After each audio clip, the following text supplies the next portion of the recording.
हालचाल हैं दोस्तों। जय श्री राम, दुआ सलाम। मैं हिमांशु दवे आप सभी का हार्दिक अभिनंदन करता हूं अपने यूट्यूब चैनल जिसका नाम है देसी व्लॉगर डायरीज़। और आज हम हैं जोधपुर में। और जोधपुर में जो है हमारे समाज श्रीमाली समाज का यज्ञोपवीत संस्कार चल रहा है छोटे बच्चों का। काफ़ी दूर दूर से भारत के कोने कोने से यहाँ पर जो हैं काफ़ी सारे परिवारजन एकत्रित हुए हैं और यहाँ पर आज जो है उनको जनेऊ देने का कार्य कंप्लीट होगा आने वाले आगामी दिन में, मतलब कल उनका यज्ञोपवीत जो है कंप्लीट हो जाएगा। और अभी हमारे साथ हैं समाज के सबसे तजुर्बेदार व्यक्ति, सबसे अनुभवी व्यक्ति पंडित जी भी हैं जो पूर्व अध्यक्ष भी रह चुके हैं। वो तो काफ़ी सारा तजुर्बा है इनके पास और हमें काफ़ी सारे सवालों के जवाब भी मिलेंगे यहाँ पर। तो बात करते हैं हमारे समाज के तजुर्बेदार व्यक्ति से। और मेरी जो सिस्टर हैं इनके सहयोग से ही ये संभव हो पा रहा है, तो मैं इन्हें भी धन्यवाद देना चाहता हूँ। इनका नाम राजलक्ष्मी है और इन्हीं के माध्यम से ये व्लॉग जो है क्रिएट हो पा रहा है। तो सबसे पहले तो पगला गुस्सा सुखी रहो, स्वस्थ रहो, आनंद करो। अच्छा जी, आप रो शुभ नाम सर? नर नारायण बोरा। नर नारायण बोरा जी अभी हमारे साथ हैं और हमारे कुछ सवाल जवाब हैं जो इनसे मैं करना चाहूँगा। तो पहले तो मैं ये बताना चाहूँगा जैसे कि हम अगर यूट्यूब के ऊपर अगर हमारे श्रीमाली समाज के बारे में सर्च करते हैं तो हमें कुछ ज़्यादा वीडियो या व्लॉग्स देखने को नहीं मिलते। तो मेरा यहाँ आने का पर्पस यही था कि मैं यहाँ आऊँ और कुछ ऐसा क्रिएट करूँ कि अगर देश के किसी भी कोने में बैठा हुआ व्यक्ति जो श्रीमाली ब्राह्मण है और या फिर श्रीमाली ब्राह्मण समाज के बारे में कुछ जानकारी चाहता है तो वो जानकारी उन्हें प्राप्त हो सके, ये मेरे यहाँ आने का मोटो था। तो यहाँ मुझे मिले हैं नर नारायण बोरा जी और सत्यनारायण जी भी हमारे साथ हैं और राजलक्ष्मी जी भी हमारे साथ हैं। तो हमारा पहला जो सवाल है वो ये है कि श्रीमाली कहाँ से ओरिजिनेट हुए, कहाँ से उनकी उत्पत्ति हुई? भारत में भारत के दो भाग अगर अपन करते हैं तो ऊपरी भाग में पंचगौड़ ब्राह्मण है और निचले वाले भाग में पंचद्रविड़ ब्राह्मण है। पंचगौड़ और पंचद्रविड़ दो ही भिन्न तरह के ब्राह्मण हैं मूल रूप से। तो हम उच्च श्रीमाली ब्राह्मण पंचद्रविड़ ब्राह्मणों में आते हैं। श्रीमाली ब्राह्मण क्या है? श्रीम मालाम धारयति इति श्रीमालीम। श्री अर्थ है महालक्ष्मी का। हम महालक्ष्मी की संतान हैं और उसी के आशीर्वाद से हमें ये श्रीमाली शब्द मिला है। श्री मालाम धारयति इति श्रीमाली। हमारे यहाँ ब्राह्मणों का जो दक्षिण का जो रिवाज है द्रविड़ ब्राह्मणों का, वही रिवाज हमारे यहाँ भी आज तक है और उसी का पालन हम अभी भी कर रहे हैं जी। अब उसमें रूपांतरण आता रहता है, वही परिवर्तन तो होता ही रहता है। अब ये जो तो श्रीमाली समाज के बारे में आप नर नारायण बोरा जी से अवगत हो चुके हैं कि श्री की माला को धारण करने वाले, श्री यानी कि लक्ष्मी, और लक्ष्मी की माला को धारण करने वाले श्रीमाली कहलाते हैं। और इनका जो ओरिजिनेशन हुआ या जहाँ से इनकी उत्पत्ति हुई, एक श्रीमाल नगर था जहाँ से इनकी उत्पत्ति हुई। मैं सही हूँ सर? हाँ, काफ़ी कुछ आप सही हैं। हाँ। हमारा माइग्रेशन दक्षिण से हुआ, फिर गुजरात में आए। हमारी मूल जो महालक्ष्मी, हमारी जो कुल देवी पूरे समाज की, वह पाटन में है और पाटन गुजरात में है। और पहले गुजरात जो है दक्षिण भारत में ही माना जाता था। अब उसके अंग्रेज़ों के बाद, मुगलों के बाद ये बदलाव जो आया है उसमें ये उत्तर भारत में आने लग गया है। बाकी हमारी ओरिजिनलिटी, मूल हमारा उधर से ही प्रवेश है। तो आज यहाँ पे जो है यज्ञोपवीत संस्कार का कार्यक्रम चल रहा है और 75 बटुकों को यहाँ पर जो है 75 बटुकों मतलब कि जो छोटे बालक होते हैं 8 से लेकर 14 वर्ष के जो बालक होते हैं उनका यज्ञोपवीत संस्कार करना हमारे शास्त्रों में लिखा गया है ऐसा। तो उसी का पर्पस है यहाँ पर 75 बालकों की जो है यज्ञोपवीत संस्कार किया जा रहा है और उसी के बारे में हम चर्चा करते हैं। अभी सत्यनारायण जी हमारे साथ हैं और ये है हमें जो है यज्ञोपवीत संस्कार के बारे में जानकारी प्राप्त करवाएंगे सर। जन्मना ब्राह्मणों गेय संस्कारान द्विज उच्यते। शास्त्रों में ऐसा लिखा है, जन्म से कोई व्यक्ति ब्राह्मण के घर में जन्म लेता है, क्षत्रिय के घर में जन्म लेता है, वो क्षत्रिय होता है, वैश्य के घर में जन्म लेता है, वैश्य होता है। लेकिन जब उसके संस्कार होते हैं तो उसकी संज्ञा द्विज संज्ञा हो जाती है। इसलिए जो ब्राह्मण, वैश्य, क्षत्रिय आदि जिन्हों को यज्ञोपवीत संस्कार, ये संस्कार से वो द्विज बनते हैं, वेद मंत्रों को पढ़ने के अधिकारी होते हैं। तो अगला क्वेश्चन हमारा ये रहेगा सर से कि यज्ञोपवीत किस लिए किया जाता है, बच्चों को किस लिए जो है जनेऊ धारण कराई जाती है? यज्ञोपवीत धारण कराने का एक तो उसको यज्ञ करने का सर्टिफिकेट मिल जाता है, क्योंकि जिसके यज्ञोपवीत नहीं है उसको यज्ञ करने का अधिकार नहीं होता है।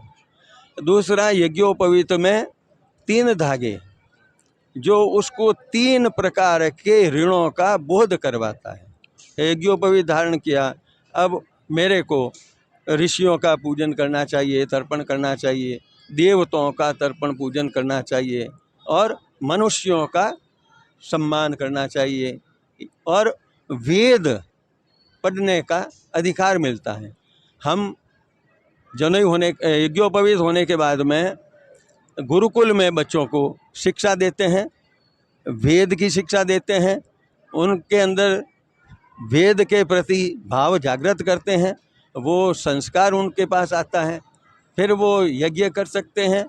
और यहाँ जो गुरु के द्वारा शिक्षा, गायत्री मंत्र का उपदेश दिया जाता है, जिससे वह बालक भविष्य में अपनों से बड़ों का आदर करना सीखे, दिन में नहीं शयन करना है, और जब तक वो ब्रह्मचारी है तब तक नियम ये कहता है कि न टीवी देखे, न मोबाइल देखे, न स्त्रियों से बात करे, क्योंकि ब्रह्मचारी को इन सब से अलग रहना पड़ता है। न वो बाल में कंघी करे, न तेल लगाए, न आँखों में काजल लगाए, न कोई श्रृंगार का कार्य करे और न दर्पण में अपना मुंह देखे, क्योंकि वो ब्रह्मचारी है। ये इन चीज़ों में यदि उसका लगाव हो गया तो उसका ब्रह्मचर्यत्व नष्ट होने की संभावना रहती है।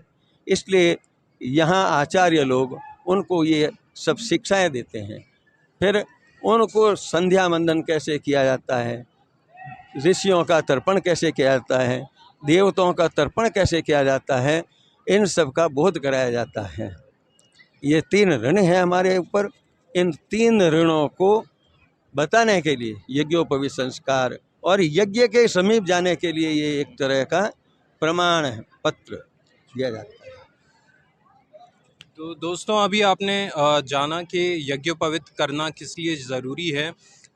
मेरा दूसरा सवाल जो है सर से वो इस प्रकार है कि अगर बात करूं मैं पूर्व की, पिछले समय की, जो आज से अगर 30-35 साल पहले की बात करूं मैं, तो जैसा कि हमारे जमुई में एक विधान है काशी की यात्रा का, तो वो जो काशी की यात्रा होती है उस समय एक्चुअल में की जाती थी। उस समय एक्चुअल में जो है हमारे जो कुल के जो बालक हुआ करते थे वो काशी की यात्रा करते थे और वहाँ से वेद के जो हमारे 4 वेद हैं उनके ज्ञाता होकर के फिर अपने घर को लौटते थे और एक प्रकांड पंडित के रूप में समाज में अपनी छवि और अपनी महक बिखेरा करते थे। तो क्या ये बात सत्य है सर? बिल्कुल सही है।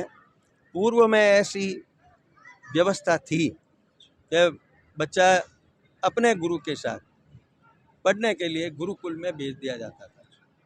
अब यहाँ भी अच्छे अच्छे विद्वान हो गए हैं, तो वो अब यहीं पर उन आचार्यों के पास में सीखने जाते हैं और वेदाध्ययन करते हैं। वेद संपूर्ण पढ़ने के लिए कम से कम 12 वर्ष का समय उनको लगता है, कंठस्थ करने के लिए। हाँ, 12 सब वेदों का। अच्छा। वेद शास्त्र वगैरह जितने भी हैं, उपवेद हैं, इन सबको वो गुरु पढ़ाते हैं। और जैसा पहले होता था, उनको घर में नहीं रहने दिया जाता था, वो काशी यहाँ से पढ़ने जा रहा हूँ, मैं वेद अध्ययन करने जा रहा हूँ। और जब वो बड़ा होकर के आता था तो उसका समावर्तन संस्कार किया जाता था। समावर्तन संस्कार उसे कहते हैं, जब उसका समावर्तन संस्कार किया जाता था तब उनके बाल बड़े हुए होते थे, नाखून बड़े हुए होते थे, तो वापस यही संस्कार उन यज्ञ करवा के वापस मुंडन करवाया जाता था। और फिर उसके आंखों में काजल वगैरह डाला जाता है, उनको श्रृंगार किया श्रृंगार जाता दिया जाता था। ये समावर्तन संस्कार में होता था। तब तक वो ब्रह्मचारी ही रहता था, उसको किसी से कोई मतलब नहीं, कोई मतलब नहीं। अपने गुरु के आश्रम में रहता था। गुरु के लिए समिधा लानी है वो समिधा लेके आता था, गुरु के लिए भिक्षा लानी है वो भिक्षा एकत्रित करके लाता था और गुरु को समर्पित करता था। गुरु आदेश देता था कि ये भिक्षा आप ग्रहण करो, तो वो उस भिक्षा को पाता था। यदि गुरु नहीं कहता कि आज तेरे को तूने मंत्र याद नहीं किया तो आज तेरा खाना पानी सब बंद, तो शिष्य को सम्मान करता था अपने गुरु का। अभी का समय तो ऐसा है कि मास्टर हो चाहे प्रिंसिपल हो कुछ हो, वो बालक, क्योंकि उनमें संस्कार नहीं है। आजकल के बालक तो मतलब जो हैं अपने गुरु को ही कूट देते हैं क्लास में जा कर के ये काफ़ी जगह केसेस हो चुके हैं और देखने को मिला है। लेकिन हमारे पूर्व के जो गुरु होते थे, जो उनकी दीक्षा दी जाती थी, जो उनसे शिक्षा प्राप्त की जाती थी, वो इतनी कठिन होती थी कि उसे ग्रहण कर पाना 100 में से 20 बच्चे ही ग्रहण कर पाते थे, बाकी गुरुकुल छोड़ करके वो अपने घर जाया करते थे। अब ये जब ये यज्ञोपवीत संस्कार होता है, उपनयन संस्कार होता है, तो हम उनको ये शिक्षा देते हैं। सवेरे प्रातः ब्रह्म मुहूर्त में आपको उठना है, उठ के स्नान वगैरह सब करके संध्या वंदन करना है, गुरु की सेवा करनी है और भिक्षा मांग के लानी है, गुरु को अर्पित करनी है। और दूसरा उनको ये बताते हैं आपको राष्ट्र की सेवा करनी है, आप अपने से बड़े लोगों का आदर करना है, सम्मान करना है। सुबह जब नींद से जगें तो सबसे पहले भूमि को नमस्कार करके अपने से श्रेष्ठ जो भी हैं उनके चरण स्पर्श करने हैं। चरण स्पर्श करने से क्या बैटरी चार्ज हो जाती है। अंगूठे के हाथ लगाया तो गुरु ने आप उसके सिर पे हाथ रखा तो वो माइनस और प्लस दोनों मिलके वो चार्ज हो जाता है वो जी। ये ऐसी व्यवस्था थी और हमारी यही इच्छा रहती है कि ऐसे अच्छे संस्कार यदि हम वेद के प्रति भाव रखें और तो संस्कार बढ़िया होंगे। हम अपने माता पिता गुरुजनों की सेवा करेंगे, उनके प्रति आदर भावना रहेगी। और अब जो ये संस्कार नहीं करते हैं तो फिर वो व्यवस्था आज के इस समाज में संस्कारी होना, परोपकारी होना बहुत ज़रूरी है दोस्तों।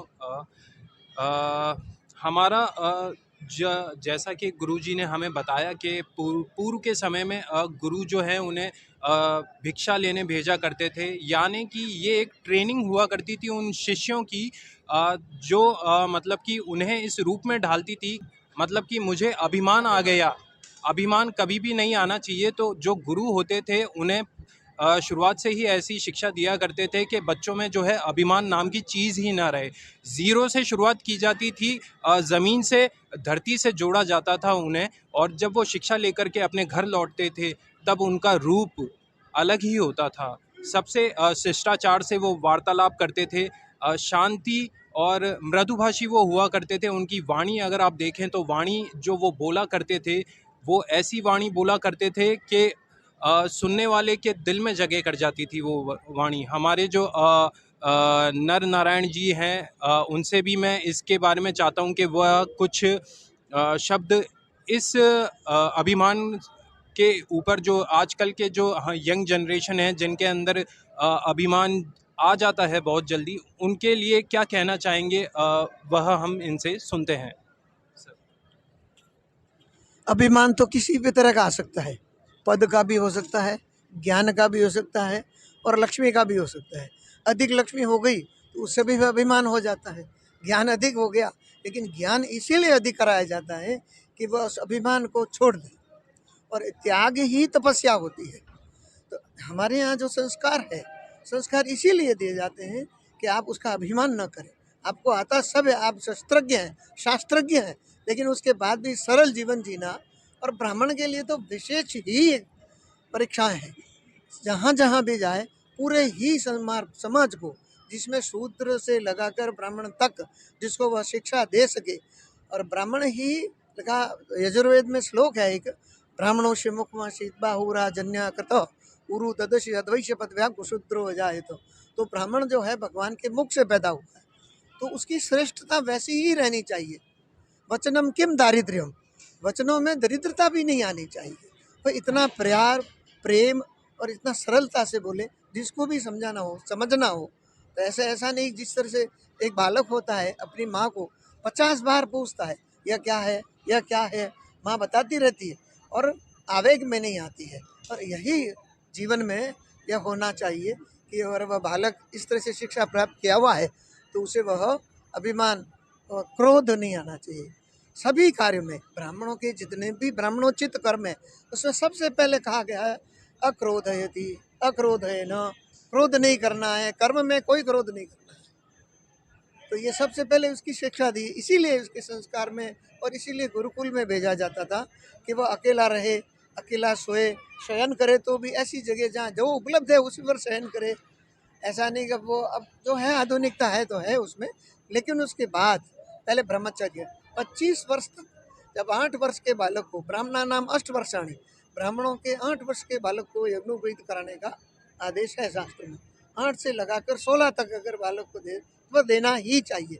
नहीं देने तो भ्रातृ दोष लगता है उस पे पिता को, तो पिता को उसका प्रायश्चित करना पड़ता है। और इस विषय में पिता ही नहीं जानता तो वो पुत्र को 20 से वर्ष 22 से वर्ष ले जाएगा।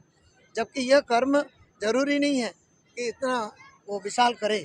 ये तो हम इसलिए कर रहे हैं सामूहिक कि हर व्यक्ति पर, जो गरीब से गरीब है और पैसे वाला से पैसे वाला, लेकिन समान रूप से यहाँ बैठे, समान रूप से उसका संस्कार हो, उसको सभी बातें वैसी ही दी जाए जैसे उसको श्रेष्ठ को दे रही है, जैसे ही उस गरीब को दी जाए। ये सामूहिक यज्ञोपवीत करने का अर्थ ही यही है कि अनावश्यक अपव्यय नहीं हो। नहीं तो खाली अपव्यय होता है, खूब रूपवान होता है घर का, फिर उसको समझाया जाता है। इसमें तो यज्ञोपवीत हो जाता है, ब्राह्मणों को बुलाओ और उनको भोजन करा दो। इस तरह से ये कर्म हम कर रहे हैं।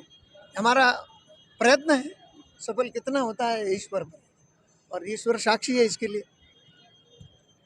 ये जो हवन कुंड बनाए गए हैं, तो जब मेरी जनोई का कार्यक्रम हुआ था तो ये बताया गया था कि ये हवन कुंड लगभग 1.25 महीना या 1.5 महीना तक ऐसे ही रहते हैं ये। तो क्या आज जो यहाँ पे ये 75 हवन कुंड जो बनाए गए हैं, ये 1.25 महीना तक यहाँ पर ऐसे ही रहेंगे? नहीं, ये 1.25 महीना यहाँ नहीं रहेंगे। अगर ईश्वर की कृपा हो और वर्षा आ जाए तो वो अपने आप उसको विसर्जन हो जाता है। अन्यथा यज्ञ कुंड तुरंत ही विसर्जित कर दिया जाए। कई घरों में ऐसी परिस्थितियां हैं, अब जो नियम बन गए, फ्लैट में रहते हैं, वो बेचारे कब कर रखेंगे ऐसे 1.25 महीना। तो देश काल पाक पाथ ये सब उसमें परिवर्तन आता रहता है, इसलिए यह हम तुरंत ही उसको विसर्जित कर लें। तो हमारे श्रीमाली समाज के बारे में आपने ज्ञात किया, आपको यह मालूम हुआ कि श्रीमाली समाज क्या है, कहाँ से इनकी उत्पत्ति हुई है, और यज्ञोपवीत संस्कार जो है वो किस लिए ज़रूरी है और किस लिए बच्चों को दिया जाना चाहिए। तो आप सभी को इनके जवाब प्राप्त हुए, और देसी व्लॉगर डायरीज़ यानी मैं हिमांशु दवे आपके इसी तरह के सवालों के जवाब जो है लाता रहूँगा अपने व्लॉग्स के ऊपर। अपने व्लॉग्स के माध्यम से जो है मैं समाज में एक जागरूकता फैलाना चाहता हूँ, ये मेरा मोटो है और मैं ये फैला करके ही रहूँगा। बहुत बहुत धन्यवाद साहब, आपने हमारे लिए अपना कीमती समय निकाला। इसके लिए मैं, हमारा जो चैनल देसी व्लॉगर डायरीज़ और उसके जो व्यूवर्स हैं, आपके आभारी हैं। आपसे मिलकर के हमें बहुत अच्छा लगा, मन में शांति मिली जैसे। धन्यवाद जी।